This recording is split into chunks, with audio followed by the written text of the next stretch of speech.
Otasansan rédíò and TV. Nínú àìbalẹ̀ ọkàn hílàhílo ni àwọn ẹbí gbajúmọ̀ Àgbà Oje Olorin Fuji ọmọ ìpínlẹ̀ Kwara tó fi ìlú Èkó ṣebùgbé Alhaji Kollington Ayinla tí gbogbo ayé mọ̀ sí Kébé Kwara ni wọ́n wà láti ọjọ́ bíi mélòó kan sẹ́yìn tí Àgbà Oje Olorin Fuji náà tó ti ń gba ìtọ́jú nílé ìwòsàn ìjọba kan nílùú Ìkẹjà nípínlẹ̀ Èkó. Gẹ́gẹ́ bí a ṣe gbọ́, wọ́n ní èémí afẹ́fẹ́ gáàsì ni Kollington Ayinla fi ń mí nílé ìwòsàn tó wà tí kò sì lè sọ̀rọ̀ tàbí ya ojú débi wípé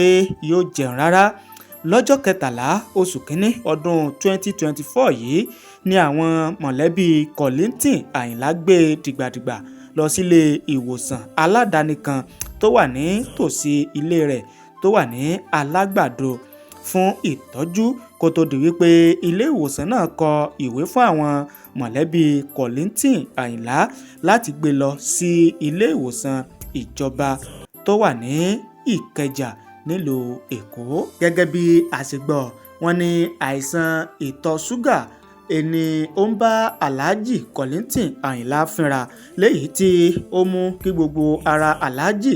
Ayinla Kollington kó wú dòmùdòmù. Ní báyìí o, àfi kí ọba Èdùmàrè kó bá ní dáwọ́lé gbajúmọ̀ Àgbà Oje Olorin Fuji náà Alhaji Ayinla Kollington kó bá ní mú wọn lára dá kí bàbá náà kí wọ́n lè fi ẹsẹ̀ ara wọn dìde kúrò lórí ìdùbúlẹ̀ àìsàn tí wọ́n wà. Wọ́n ní àìsàn náà le débi wípé èémí afẹ́fẹ́ gáàsì